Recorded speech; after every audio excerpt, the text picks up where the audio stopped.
It was a bright Monday morning at Atlanta International Airport, and the sound of rolling suitcases filled the air. Passengers rushed through Gate 22 for Flight 607 to New York, a routine 2-hour trip for most. But for one man on that flight, it would turn into something unforgettable. That man was Captain Marcus Reynolds, a 38-year-old pilot with 15 years of flying experience. Calm, professional, and confident, he'd spent half his life in the sky. What most people did not know was that Marcus wasn't just any pilot, he was one of the founding shareholders of the small regional airline Skylink Airways. To him, this job wasn't about power or ownership. It was about passion, the joy of flying, and the pride of representing something bigger than himself. As Marcus walked toward the jet bridge in his crisp Navy uniform, passengers turned to look. His gold-striped sleeves gleamed under the terminal lights. He smiled politely, greeting the flight attendants and crew. But as he stepped into the cabin to greet passengers, a voice hissed from row 2. "Excuse me!" Marcus turned. A well-dressed woman in her 40s, with sharp features and an even sharper tone, waved him over. Beside her sat a red-faced man gripping a newspaper. The woman frowned. "Are you the pilot?" "Yes, ma'am," Marcus replied calmly. "Captain Reynolds. Is there a problem?" She crossed her arms. "Yes, there is. My husband and I paid for first-class seats. We expect a professional pilot, not this." Marcus blinked slowly. "Not what, ma'am?" Her husband leaned forward, sneering. "You people usually handle luggage, not airplanes." A few passengers nearby gasped. The flight attendant froze, unsure what to say. Marcus took a slow breath, his voice steady. "Sir, I assure you, this flight, and every passenger on it, is in capable hands." The man scoffed. "We're not getting on a plane flown by him. I demand another pilot." Marcus didn't argue. He simply nodded. "Understood. Let me check with the ground supervisor." He stepped out of the cabin, signaling the flight crew to stay calm. But he wasn't shaken, not even a little. He'd dealt with ignorance before. The difference was this time, he had the power to handle it quietly. Back in the terminal, he called the airline's operations office. "This is Captain Reynolds. Can you send a manager to Gate 22, please?" When the manager arrived, Marcus explained the situation. The manager looked horrified. "Marcus, I'm so sorry. We'll remove them immediately." But Marcus smiled. "No. Let them stay. Just upgrade their seats." The manager hesitated. "Are you sure?" Marcus nodded. "I'm sure.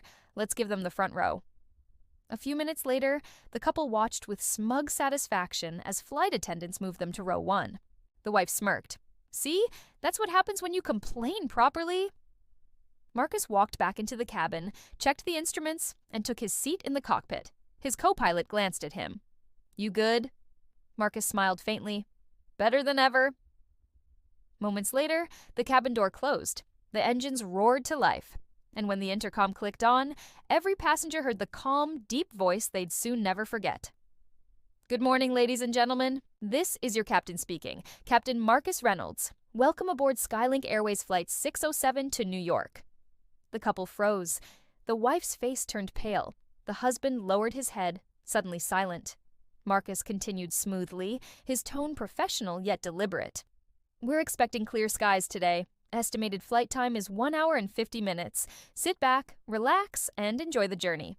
The entire cabin applauded, some laughing quietly, others shaking their heads at the poetic justice that had just unfolded. But for Marcus, it wasn't about revenge. It was about grace under pressure.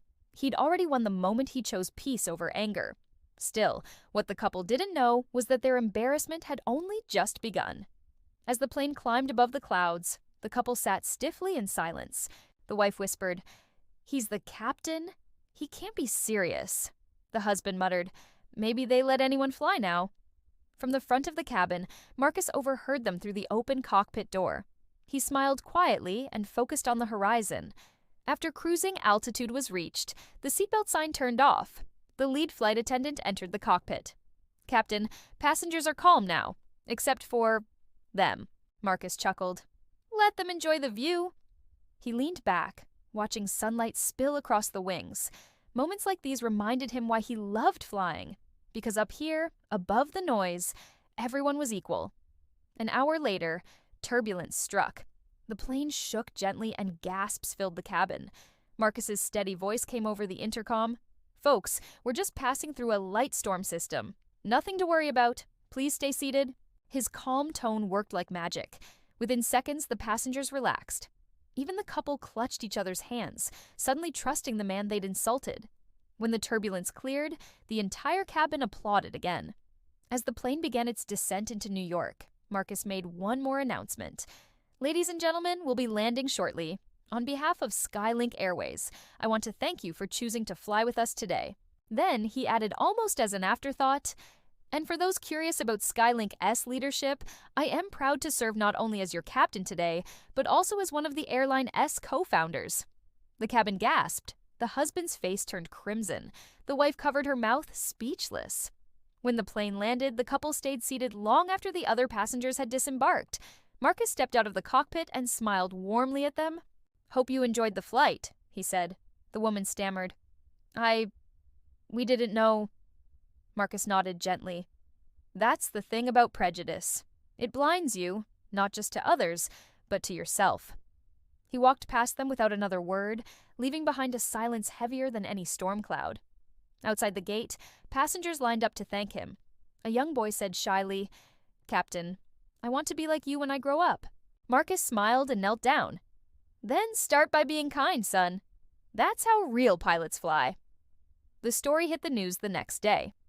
Racist couple tries to get pilot replaced. Turns out he owns the airline. It went viral overnight. The couple issued a public apology through their lawyer, but Marcus declined to comment. He didn't need the spotlight. A week later, during a staff meeting, one of his colleagues said, "Captain, you handled that with more class than any of us could."